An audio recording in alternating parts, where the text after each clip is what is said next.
Pat yourself on the back because you are right here, right now, for a reason. Welcome to the On Purpose podcast, where together we will empower ourselves and others to live lives with more passion and purpose. How you doing today, Jared? Oh, my friend, I'm intrigued by what you've picked for this week's episode. I'm good. I'm intrigued and I'm good. Good. Well, hey, we were talking about pushing ourselves and talking about things that people don't talk about, and having, I guess, more of what can be uncomfortable conversations for us as podcast hosts and for people in general, but something that's a part of everyone's life. Yeah, and I think it's a good little break from some of the current events we've been on, and honestly, like, this actually has been a fairly big topic for 2020 with some of the different things going on in the news and just some of the awareness of the problem that we face. Yeah. Well, I'm excited for episode 90, The Purpose of Sexuality. 90? Yeah, 90 episodes. Number 90 today, and we'll see really where this topic goes, because this is kind of an all-encompassing title, right? The purpose of sexuality, but there's so many facets of sexuality that there's many rabbit holes that we can go down, huh? Oh, man, always. And honestly, I've been trying my best to stay out of rabbit holes lately because it's so easy to find yourself lost in there. But yeah, I'm intrigued by your thoughts on this, because actually when we first met, one of the very first meetings, I remember you were in my Circle of 5 leadership Zoom conference call. And I'll never forget when people are saying, like, what's their goal to get out of this? And you're like, I want to quit watching porn. And everybody's like, they're like, is what? he joking? Because I was like, I don't know if he's going to fucking laugh here in a minute. And like, never mind. But you were serious. And I was like, all right, we're all these going to educate us on his porn habits. Yeah, it was a serious time. I was committed, man. How long ago was that? I feel like it was 2 years ago, maybe. Circle 5? Yeah, because it was before we started the podcast, because that's when I first started. We started working together and saw this as a possibility. Yeah, right around 2 years ago. And I took it seriously, so man. March 2019. Okay. Yeah, because I retired from the police department in December of 2018. Oh, so not that long ago. Yeah, it'll be 2 years. Just about March. Okay, yeah. So it's like 19 months now, or 20 months. Mm-hmm. Time flies. Holy smokes. And you still want to talk about porn and sex? Porn and sex? Hey, I think this is a topic that isn't talked about enough. You know, this is going to come out a lot because I'm currently reading a book, and I read a little bit, and it's one of those that I kind of come back to, but it's called Taoist's Secrets of Love: Cultivating Male Sexual Energy. And there's also a female book. And is that even a word? Divin? I've taken a much deeper dive into sexuality since a few years ago. My brother came out as a gay man. Yeah.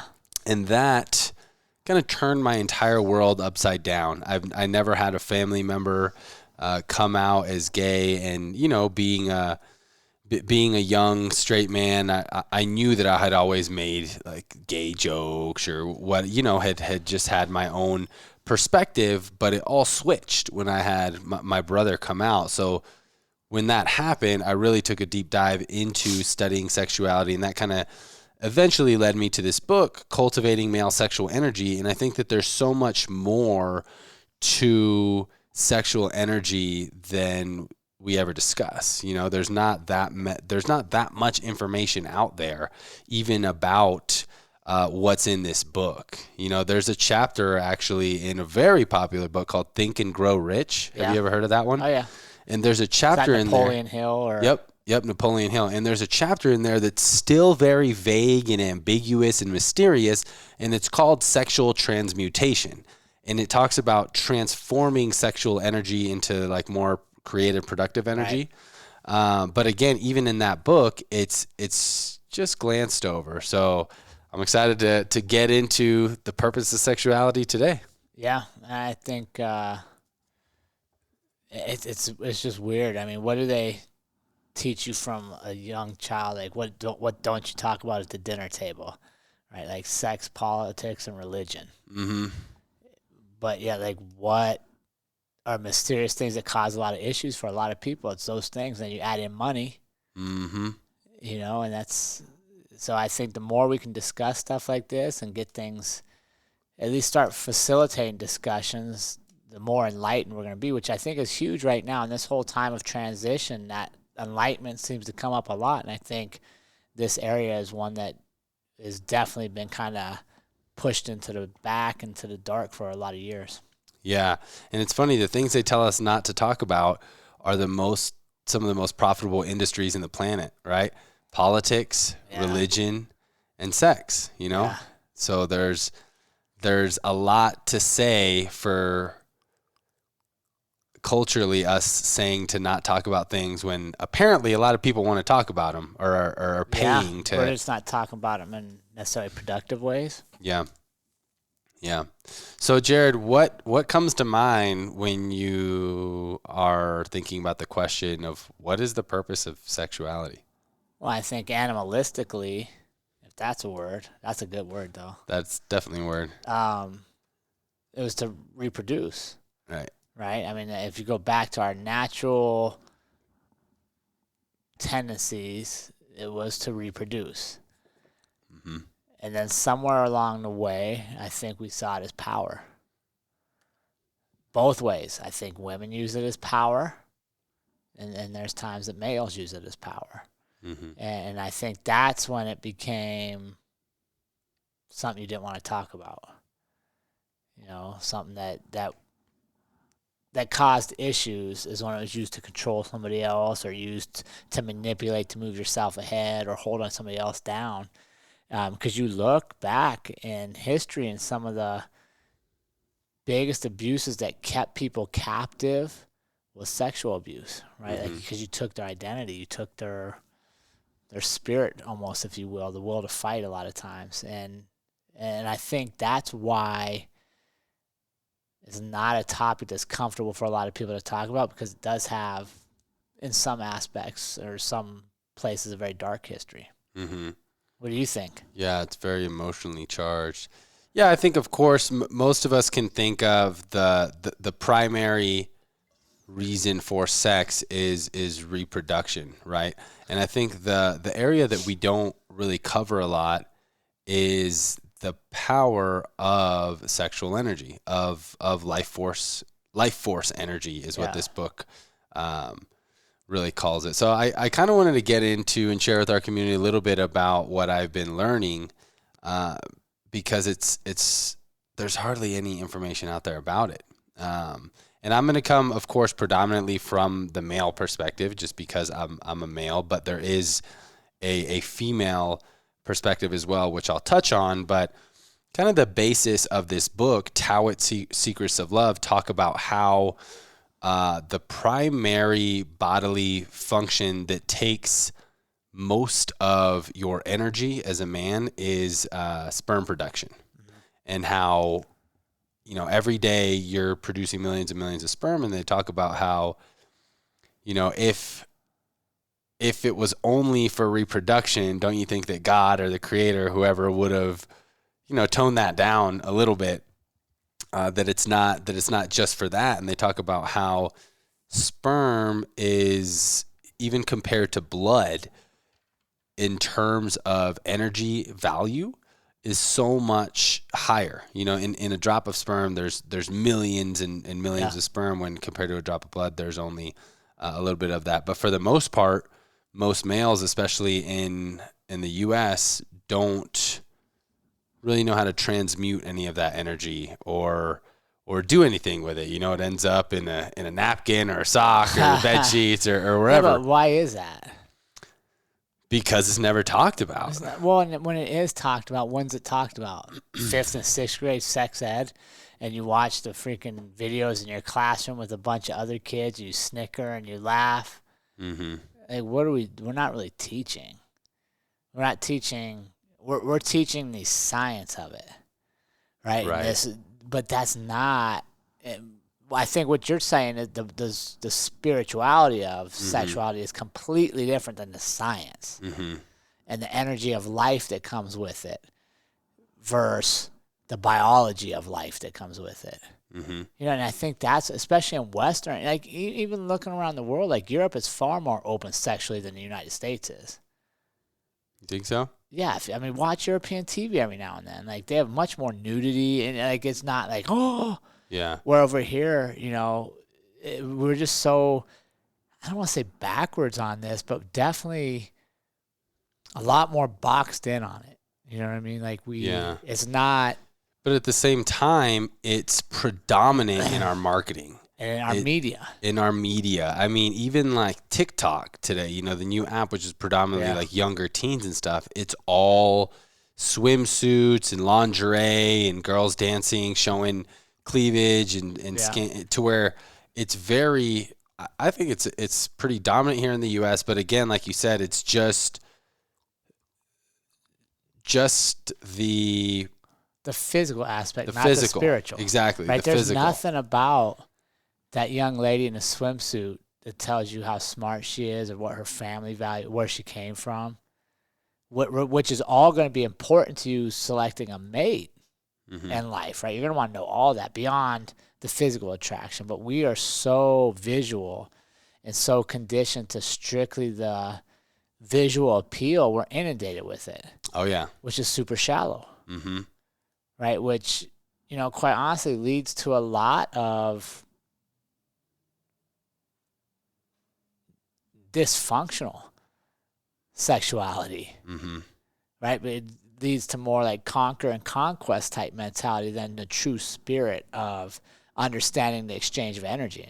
You know, and obviously I'm a little older now, so maybe I think differently, because when I was young, I probably would have had a completely different perspective. But I think a lot of it's just what we're taught about it and how sterile it is the way we're taught, and then what we're inundated with afterwards. Yeah. We don't have a spiritual side to it. Yeah. And let's be honest, if you're super religious, it's forbidden. So now you have the science, right? You have the science of school,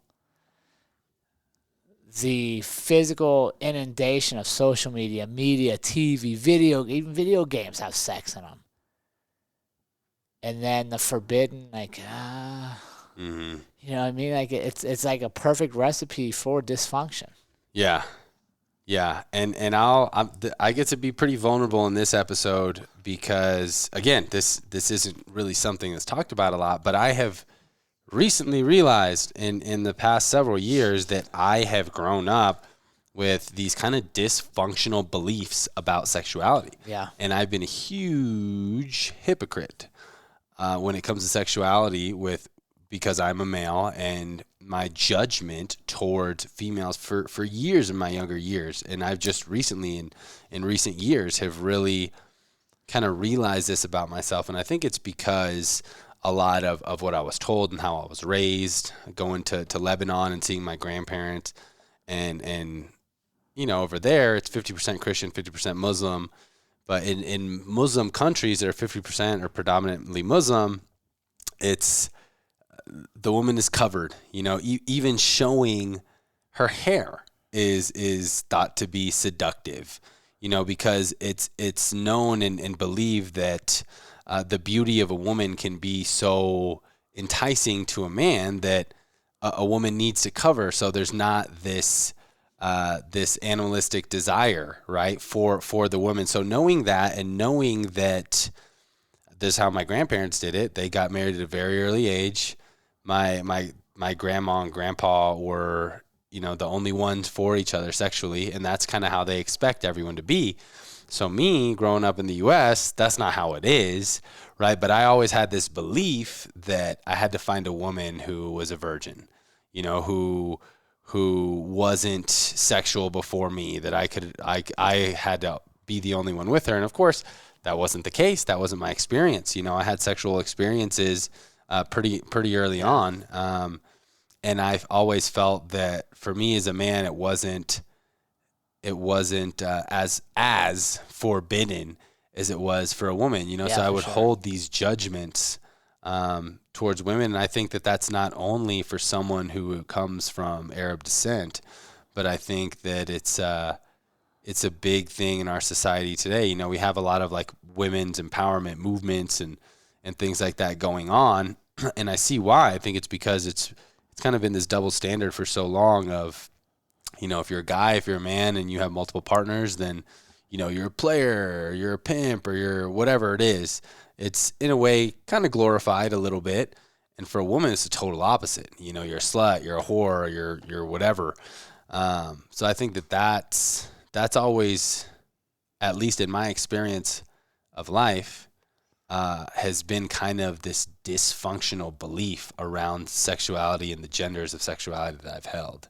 So how's that book helping with that? Well, that book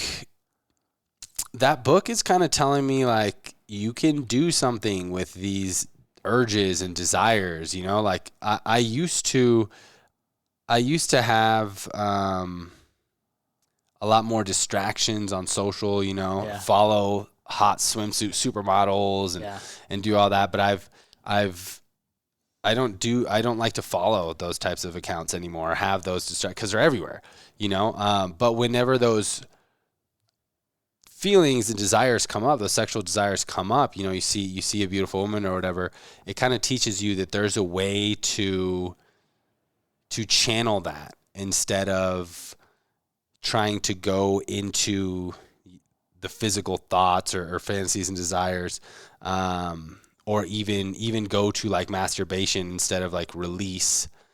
There's a way to bring all of that up and be able to transmute that energy upward into energy of the brain. And I'm not an expert on this, but there's a big term, Kundalini energy, where you can kind of travel energy up the spine to the brain. And that's what I'm learning about right now, which I think is very interesting, because for me as a young man, like, I would love to have a process, a method, a system to be able to input these, any sexual desires that come up, because it's a thing I think that happens often, and not just for men, but for women too, in our world, because we are sexual beings, but there's not a lot of conversation around it, and it's always a taboo topic. Yeah, I think the conversation is always the same. Right? I mean, at least in my life, thinking back to, it's always very sciencey. You know, like, this is how babies are made, blah, blah, blah. It's nothing about the true relationship. You know, and I think that's where I think you can draw parallels, right? Because even, you know, so you meet a young lady and you're talking to her, and you can focus your attention on listening to what's being said and learning about them instead of thinking of sexuality. The same as when you're talking to a man, you know, if you're not attracted to men, and you're talking, instead of trying to listen to how I'm going to one-up you, I can listen to learn from you. But I think it's more being refined socially helps in a lot of these areas, because you're getting past just the animal side of things, right? Like, man on man, like if we're not obviously it's not sexually, but just in competition, like, the male ego wants to outdo the other male. Well, it's only until we get that ego in check that I can actually learn from you and that relationships blossom. Otherwise, we're competing. And I think a lot of that, at least for me in my progression in life, is a lot of that's towards females as well now, right? Instead of when you talk to a female thing like, oh, she wants to sleep with me, or, oh, what would this be like? What that? Actually, you're putting that ego in place to actually learn from one another. But we're not talked about that, right? Like, that's not, you won't find that on your Instagram. You won't find that on your social. All you're going to see is the physical side of things. And I think that is a huge problem for us, especially with our younger folks that are inundated with that all day, is it really takes some discipline on their part or from their parents or their social group to really remind them that behind all of this is actually a person. Mm-hmm. And I think that's where sexuality leads us to trouble, is when it becomes a dehumanized act. which is like one of your questions here is why are porn sites one of the most visited in the world? It's completely dehumanized. Mm-hmm. You know what I mean? You can watch. It could be fake. They could look like they're enjoying. They may or may not enjoy what's happening, and you have no obligation. And you don't need any resources to watch porn. Mm-hmm. I mean, it's literally the one. I mean, I was trying to think about what other activity could everybody from billionaires to the homeless guy with no money whatsoever share, and porn's one of the few. Mm-hmm. So why do you think that they're some of the most visited sites in the world? Like why do you think our culture is what seems to be pretty obsessed with sexuality? Yeah, I honestly don't know on that. Because not enough people are fucking working out and doing jujitsu. Agreed. Amen to that. I mean, if more people were working out, and I mean, I just don't know. Like, I don't want to say like porn is bad. I don't think porn's bad. Like, I've partaken in plenty of porn in my life. Yeah. But I think you also get to... Wait, you've made porn videos? Oh, yeah. You didn't see it? No, I definitely never did. I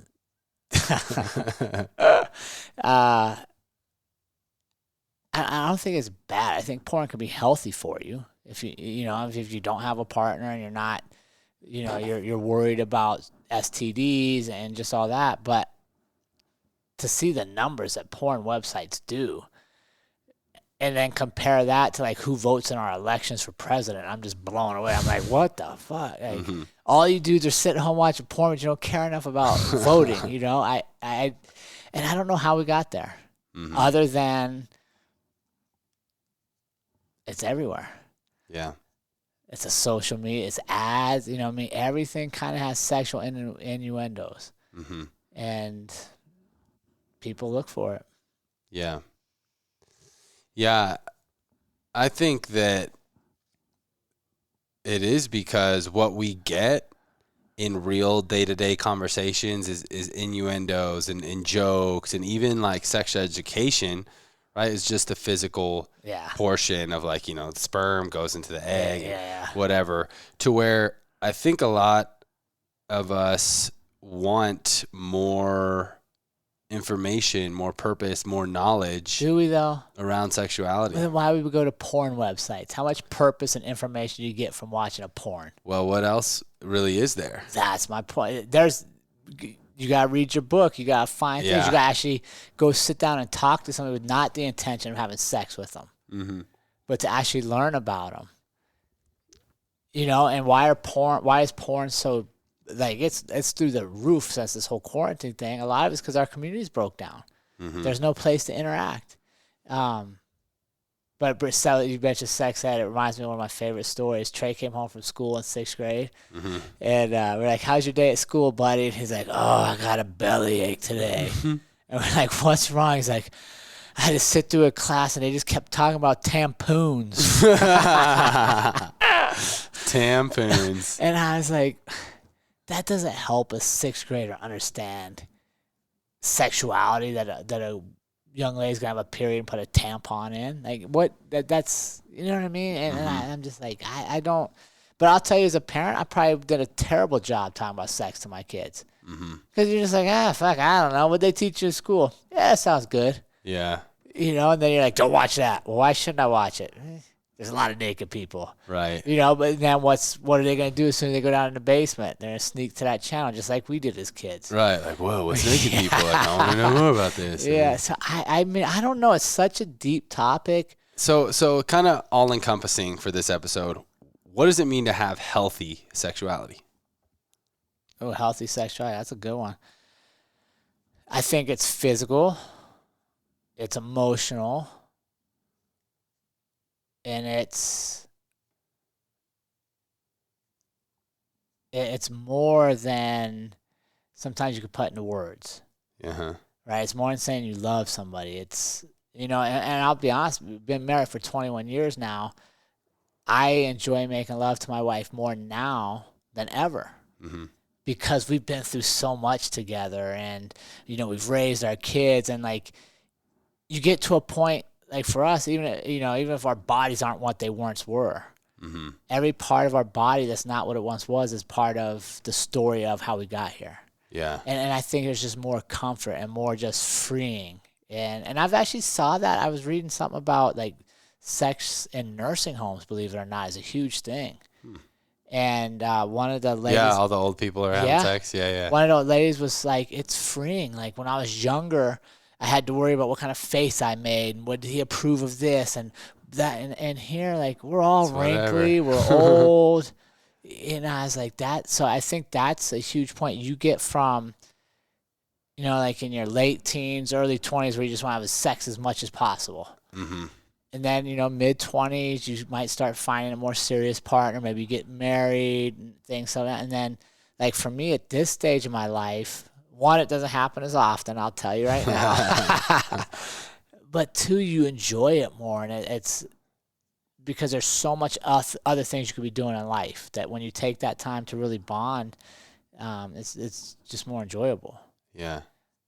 And I think, I don't know if you could get that younger. I don't know if you need to go through that process, but I do think we definitely need to watch what we sell our young people on the kind of cavalier attitude of sex and just some of the stuff that I would say is demeaning, where there's no respect for the other person. It's just simply a physical act that you're taking. And if there's regrets in my life, it would probably been some of those interactions when I was a younger man that I was not a true gentleman about.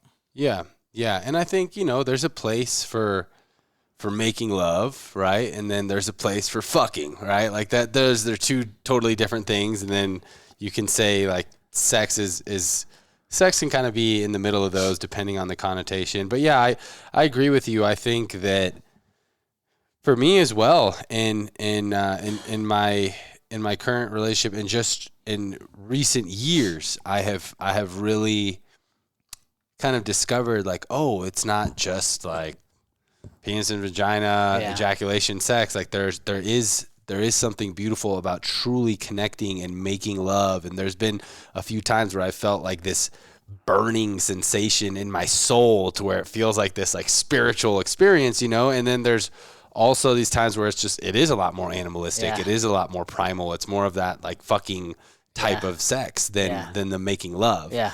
And I think that there's places for both of that. But I think what's important is to know that it's life force energy. It's very powerful energy. I mean, this energy has the power to create a human being. Say, it creates life. Right. It is creative life energy, and we shouldn't just minimize it. Yeah. No, Exactly. I 100% agree. And I think that's why like sex trafficking is such a big problem, and why porn is so big is we've minimized it for years now. Mm-hmm. To forget that it is a energy. Mm-hmm. And as we're moving through what's going on and people are being more enlightened and there's this energy and that energy, I think this is one that true enlightenment, you embrace sexual energy. Yeah. And you use it for its intended purpose, not for some of the downsides of it. Right. Right. Yeah. So I definitely encourage our listeners to, explore that. It's such a powerful energy that I think is not talked about enough, especially for men. I want to leave you with this. The French call ejaculation, when you ejaculate, un petit mot, a little death. Because for most men, when you ejaculate, you release all your life force energy, right? And then, you're dead. You go to sleep, right? You're tired afterwards, or you get hungry, or because your body's automatically like, oh shit, we release sperm, like reproduce. So just kind of keep in mind that that's such a powerful energy, and try and transmute that into more creative things, like fighting. Definitely, when there's a lot of fighters that will not abstain from sex weeks before your fight because you're building up that energy. Yeah. And that's not a coincidence too. Of course there can also be a point of like, it's on your mind all the time and you need a release, and that's fine too. But just having more awareness around it, I think, can be very powerful, can be more beneficial when it comes to purposeful living, is just kind of having that awareness. And for people that are watching porn out there, I highly recommend trying to, if it's a consistent thing for you, to abstain, Right. to refrain for a little while. Like Jared said, like porn isn't, I don't like to say that it's good or bad, but everything in moderation, right? You should always be able That's what I was to. going to say. Excess anything is probably not good for you. Right. Pizza, one of the greatest inventions in the world. If you eat it every day, it's not good for you. Right. Yeah, so I 100% agree with that. And I like I said, I'm not anti-porn. But if it's something you're doing constantly and you're missing out on real relationships around you, just like drinking, or just like anything else, if we're doing this to hide some stuff that's going on with us or some issues that we're not dealing with and we're masking things, then yeah, it's definitely not going to benefit us. Yeah. Yeah, and sexuality, porn, any of the, it's a pleasure, just like anything else, just like a dessert that you can use to mask what's really going on, right? It just reminded me of American Pie. Remember when he had the apple pie? Yeah. With dessert. Yeah, and I think that's the one thing. If we could do more of that about sex, it'd be easier to talk about. Just fucking laugh and not be so uptight about it. Yep. But literally, it's like one extreme or another. Like, you can't talk about it, or it's literally everywhere in your face. Mm-hmm. Subversive, but it's not like truly like, let's talk about this. You know what I mean? Like, let's sit down and talk about, like, what do we want from the relationship? Like, you know what I mean? It's just, Right. it's not. What am I needing? Yeah. Right. Yeah. Yeah, and that it's baffling because it's such an intimate part of life. Mm-hmm. Yet we will go into like marriages not really clearly outlining what do we want sexually, Right. right? Because usually before you get married, it's still the lustful stage. You're having sex all the time and everything's great, and then you get married and you're like, oh, it's kind of like, what are we gonna do financially? What are our retirement plans? We should probably talk about some of this stuff. Yeah. It's an important thing. It's your life creation force. So Yeah, and I mean, would you say then that's like your ultimate energy? yeah, I would say What so. other energy do you have bigger than that? That the one that can create life? Yeah. I mean, for me, I find like if I'm not feeling sexual energy at all, then like my entire being is not at full potential, Like high energy means that like the sexual energy comes with it usually, and the more effective you can be at transmuting that so it's not a distraction and you can channel that to the things that you want it to be channeled Transmuting a word, bro? to. Yeah. Fucking muting? Yeah, transmuting. It's like a cooler way to say transform. Because I was thinking transform. Yeah. Sexual transmutation. I got it from Think and Grow Rich. Check it out.